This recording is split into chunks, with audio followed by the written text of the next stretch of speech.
गुहागर विधानसभा मनसे आम्ही लढणार आहोत या दृष्टिकोनातून आमची वाटचाल सुरू आहे.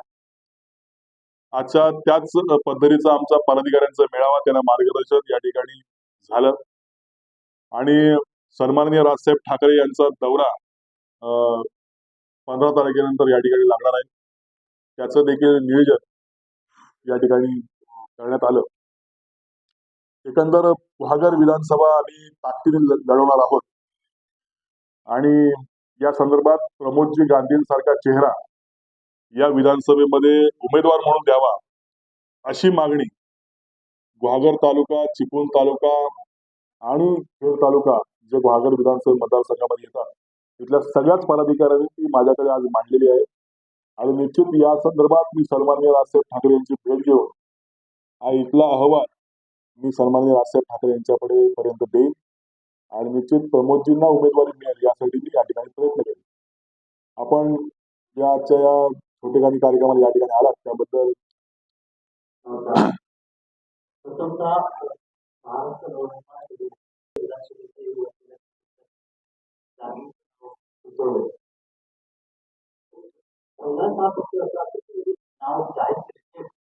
उमेदवार म्हणून जायचे पक्षाच्या अधिकृत बैठकीमध्ये लोकसभेच्या व्यवस्था महायुतीमध्ये होतात.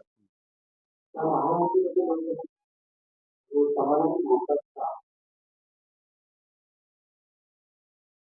महाराष्ट्र नवनिर्माण सेना हा खऱ्या अर्थानं या महाराष्ट्रामध्ये वेगळी वाटचाल करणारा हा पक्ष आहे. आपण सातत्यानं साहेबांची जर भाषणं पाहत असाल किंवा त्यांचे विचार पाहत असाल तर आपल्याला हे पाहायला मिळते.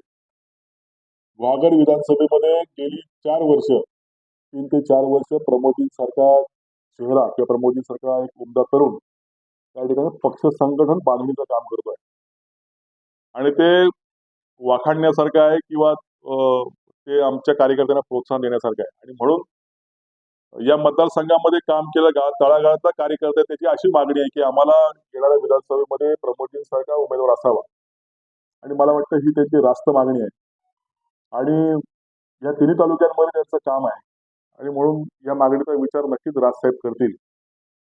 आता याला प्रश्न आपला बिनशर्त पाठिंब्याचा की लोकसभेसाठी मोदीजी पंतप्रधान व्हावेत यासाठी सन्माननीय राजसाहेब ठाकरे यांनी दिलेला तो पाठिंबा होता. त्याच्यामध्ये विधानसभेचा कुठलाही उल्लेख त्यावेळेला नव्हता. त्यामुळे विधानसभा ही आम्ही स्वतंत्रपणे लढणार आहोत अशा पद्धतीची भूमिका सन्माननीय राजसाहेब ठाकरे यांनी आमच्या पक्षाच्या राज्य कार्यकारिणीमध्ये घेतलेली आहे आणि त्या पद्धतीनं 200 ते 250 उमेदवार या महाराष्ट्रामध्ये निवडणुकीसाठी उभे करायची अशी व्यूहरचना आमची झालेली आहे आणि म्हणून या निवडणुकीमध्ये स्वतंत्रपणे मनसे म्हणून या ठिकाणी आम्ही लढू असा आमचा ठाम विश्वास आहे.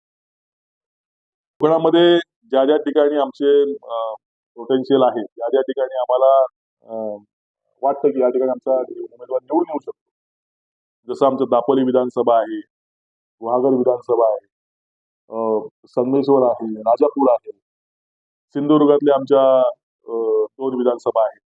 इथे आपण ही निवडणूक लढू शकतो. आमचं रायगडमध्ये गेल्यानंतर एक महाड विधानसभा आहे, त्यानंतर आम्ही एक श्रीवर्धन लढू शकतो. अशा या विधानसभेमध्ये आमची चाचपणी चालू आहे आणि तिथे आमचे उमेदवार उभे राहतील. ज्या भागात आमचे उमेदवार किंवा तिथं संघटन नाही असं आम्हाला वाटतंय त्या ठिकाणी त्यावेळेच्या परिस्थितीनुसार आम्ही आमचा निर्णय त्या ठिकाणी घेतला जाईल.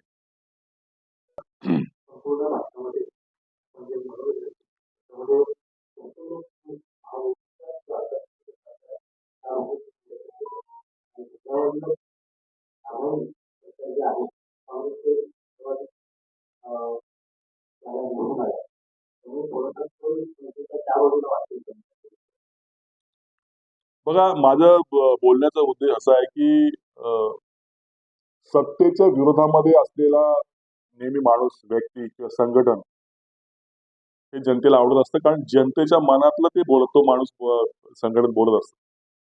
त्यामुळे सत्तेच्या बाबतीमध्ये जी धोरणं चुकलेली आहेत किंवा त्यांचे जे चाललेली वाटचाल आहे याच्यावरती आसूड ओढणं आमच्यासारख्या विरोधी पक्षाचं काम आहे आणि मला वाटतं निकोप लोकशाहीचं लक्षण आहे. त्यामुळे आम्ही सातत्याने सत्तेच्या विरोधामध्ये आमची कायम ओरड राहिलेली आहे. ज्या वेळेला काँग्रेस राष्ट्रवादी सरकार होतं त्याही वेळेला त्यांच्या विरोधामध्ये आमचं सातत्याने चळवळ राहिलेली आहे. तशी आमची ह्याही वेळेला सत्तेच्या विरोधामध्ये आमची चळवळ राहिलेली आहे किंवा राहणार. त्यामुळे त्याच्यामध्ये कुठल्या पक्षाला आम्ही जास्त जवळ करतोय किंवा यांना विरोध करतोय असं नाही आहे. आमच्या व्यवस्थेच्या विरोधातला हा लढा आहे.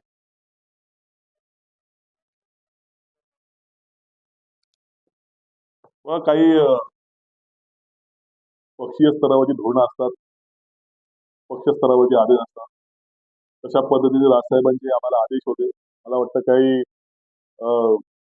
दूरदृष्टी ठेवून किंवा काही गोष्टीची त्यांना काही गोष्टी लक्षात आल्या असतील म्हणून कदाचित त्यांनी यामध्ये ही सीट पाठी घेतली असेल. पण हे त्यांनी सांगितलं हे वारंवार होणार नाही अशा पद्धतीने त्यांचं स्टेटमेंट होतं. त्यामुळे काही गोष्टीवरती समजूत झाला असेल, परंतु हा सातत्याने होणार नाही अशी भूमिका देखील राजसाहेबांची आहे. त्यामुळे या निवडणुकीमध्ये आम्ही स्वबळावरती उभं राहणार नक्की आहे.